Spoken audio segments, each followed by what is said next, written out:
Hi, this is కొత్త Nagaraju. Welcome to Q10 news. ఈరోజు మనం నల్గొండ జిల్లా అనుముల మండలం రామడు గ్రామానికి చెందినటువంటి వట్టికోటి హరీష్ గారితో ఉన్నాం. ఆయన కాంగ్రెస్ పార్టీ నాయకులు. మరి ఆయన ఒక యువకుడిగా నేను నా గ్రామాన్ని అభివృద్ధి చేయడానికి నేను స్థానిక సంస్థలు పోటీ చేస్తానంటున్నారు. మరి ఆయన ఎందుకోసం పోటీ చేస్తానంటున్నాడు, కాంగ్రెస్ పార్టీలో ఎప్పటి నుంచి కొనసాగుతున్నాడు, మరి ఆ గ్రామాభివృద్ధి పట్ల ఆయనకు ఎలాంటి దృక్పథం అనేది ఉంది అనేది ఆయన మాటలో తెలుసుకుందాం. నమస్తే హరీష్ గారు. నమస్కారం సార్.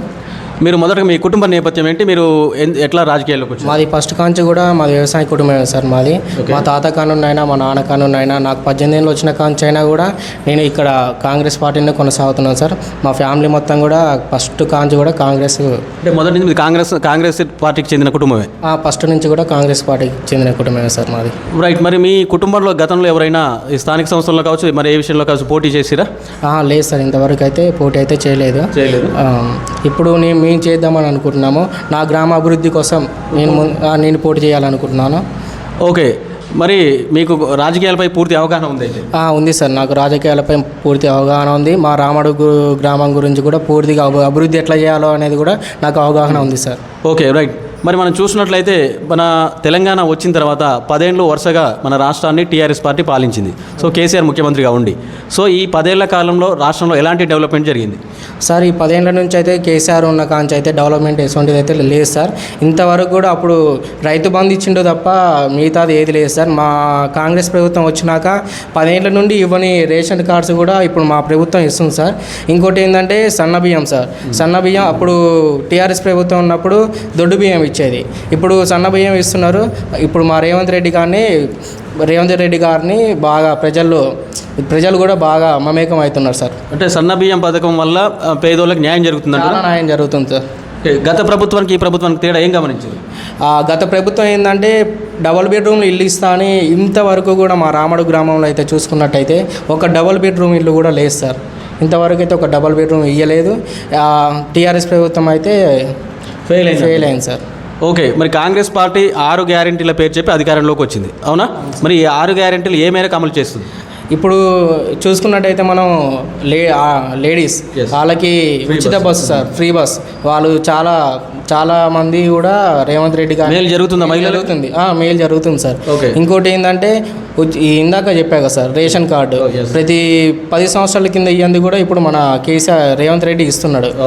ఇంకోటి ఏంటంటే సన్న బియ్యం సార్, అదొకటి. ఇంకోటి ఇప్పుడు భారతదేశంలో కూడా ఎక్కడ లేని విధంగా అన్ని రాష్ట్రాలలో కూడా చేయలేని విధంగా మా తెలంగాణ ప్రభుత్వం వచ్చినాక, రేవంత్ రెడ్డి గారు వచ్చినాక రైతు రుణమాఫీ చేశాడు సార్. ఎక్కడ 2 లక్షల రుణమాఫీ చేశాడు. ఒక్కరిద్దరికి అంటే జరగలేదేమో కానీ సార్, సాంకేతిక లోపం వల్ల జరగలేదేమో కానీ సార్, ప్రతి ఒక్కరికి అయితే రైతు రుణమాఫీ అయింది సార్. ఓకే. ఇప్పుడు ఈ 6 గ్యారెంటీలు అనేవి, ఈ 6 గ్యారెంటీలు కాంగ్రెస్ పార్టీ అమలు చేస్తుంది కాబట్టి ఖచ్చితంగా కాంగ్రెస్ పార్టీకి ప్రజలు ఓట్లు వేస్తారు అనుకుంటున్నారా? ఖచ్చితంగా వేస్తారు సార్. ఇప్పుడు ఇంకోటి చూసుకునేటట్టయితే మనకి ఫ్రీ కరెంటు సార్. ప్రతి మన రాష్ట్రంలో అయితే ప్రతి నియోజకవర్గం ఎక్కడైనా కూడా ఫ్రీ కరెంటే ఉంటుంది సార్ ఇప్పుడైతే.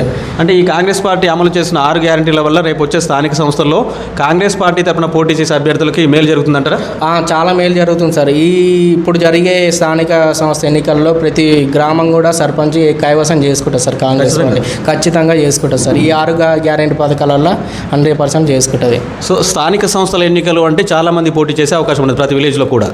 సో మరి హరీష్ గారికి ఎందుకు ఓట్లు వేయాలి ప్రజలు అంటే దానికి ఏం సమాధానం చెప్తారు? హరీష్ గారికి ఎందుకు వేయాలనుకుంటే నేను 24 గంటలు మా ఊరు అందుబాటులో ఉంటా సార్ నేను. అట్లాగే ఇంకోటి ఏంటంటే నేను ఎప్పుడు ఎల్లవేళ కూడా వాళ్ళకి హెల్ప్ చేస్తూనే ఉంటాం మా ఊరి మా ప్రజలకి అనేది ఒకటి. సార్ మా ఊర్లో చూసుకున్నట్టయితే 70% సీసీ రోడ్లు అండ్ డ్రైనేజ్ కంప్లీట్ అయినాయి. ఇంకొక 30% మిగిలి ఉన్నాయి సార్. అవి నేను సర్పంచ్ చేశాక తర్వాత నేను 30% కూడా కంప్లీట్ చేస్తానని చెప్తున్నాను సార్. ఓకే. ఇంకా ఏం చేయాలనుకుంటున్నాను ఈ గ్రామం? ఇంకా నా సొంత నిధులతోటి సార్, నా సొంత నిధులతోటి మా గ్రామంలో యువకులు ఎక్కువ ఉన్నారు కాబట్టి నేను నా సొంత నిధులతోటే గ్రంథాలయం ఏర్పాటు చేశాను సార్.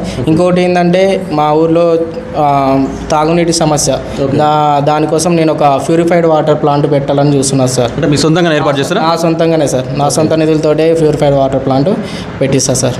ఓకే. ఇంకోటి ఏంటంటే మా ప్రతి వీధికి నేను సీసీ ఫుటేజ్ ఈ మధ్య ఎక్కువ దొంగతనాలు జరుగుతున్నాయి కాబట్టి ప్రతి బజార్కి నేను సీసీ ఫుటేజ్ పెట్టేసాను అనుకుంటున్నాను సార్. అలాగే ఇంకోటి ఏంటంటే నా స్కూల్ ఒకటి, నా బడి ఒకటి, ఇవి కూడా దానికి డెవలప్మెంట్ చేస్తాను, కృషి చేస్తాను సార్. స్కూల్ని కూడా డెవలప్ చేస్తాను సార్ స్కూల్ని కూడా. దేవాలయాల పరిస్థితి మీ దగ్గర? దేవాలయం ఇప్పుడు మాకు ఉన్నటువంటి శివాలయం టెంపుల్ సార్ చాలా ఫేమస్. అది పురాతనమైన టెంపుల్. ఇప్పుడు దాన్ని డెవలప్మెంట్ చేయడానికైతే నేను ముందలుండి నడిపిస్తాను సార్. ఓకే, ఇప్పుడు గ్రంథాలయం కావచ్చు, సీసీ కెమెరాల ఏర్పాటు కావచ్చు, ఇవన్నీ కూడా మీ సొంత నిధులతో, వాటర్ ప్లాంట్ కావచ్చు, ఇవన్నీ కూడా మీ సొంత నిధులతో చేయగలుగుతారా? నా సొంత నిధులతోటే చేస్తా సార్. ఇవి గవర్నమెంట్ సంబంధం లేకుండా నా సొంత నిధులతోటే ఇవి చేస్తాను. ప్రజలు మీకు ఖచ్చితంగా సర్పంచ్ చేసి గెలిపిస్తే మాత్రం మీ సొంత నిధులతో చేస్తాను? పక్కా చేస్తా సార్. గ్రామ ప్రజలు అందరూ ఆదరిస్తే నేను. మీ గ్రామంలో ఎన్ని ఓట్లు ఉన్నాయి మొత్తం? మా గ్రామంలో 1200 ఓట్లు ఉంటాయి సార్. ఈ 1200 ఓట్లకు కూడా హరీష్ అంటే అందరు గుర్తుపడతారా? 1200 ఓట్లకు కూడా అందరూ గుర్తుపడతారు సార్ నాకు. ఓకే, ప్రజలు మీకు మద్దతు ఇచ్చే అవకాశం ఉందా మరి? ఉంది సార్, నాకు నమ్మకం ఉంది సార్. 1200 మంది నాకు నమ్మకం ఉంది, నన్ను ఆదరిస్తారని నేను అనుకుంటున్నాను. గెలుస్తారా సర్పంచ్? ఖచ్చితంగా పక్కా గెలుస్తా సార్. ఓకే, ప్రజలు నాకు అవకాశం ఇస్తే ఖచ్చితంగా మా గ్రామంలో ఉన్నటువంటి సమస్యలన్నీ కూడా పరిష్కరిస్తాను. పూర్తి సమస్యలపై నాకు పూర్తి అవగాహన ఉంది.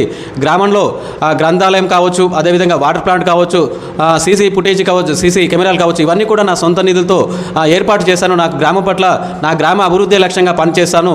ఒకసారి అవకాశం ఇవ్వండి నాకు అని చెప్పేసి హరీష్ గారు అంటున్నారు. ఖచ్చితంగా సార్, మీరు ఖచ్చితంగా మీ గ్రామాన్ని అభివృద్ధి చేయాలని చెప్పేసి సర్పంచ్గా గెలుపొంది మీ ప్రజలకు అందుబాటులో ఉండి డెవలప్ చేయాలని చెప్పేసి క్యూటెన్ న్యూస్ మనస్ఫూర్తిగా కోరుకుంటుంది. ధన్యవాదాలు. Thank you sir. Thank you Q ten.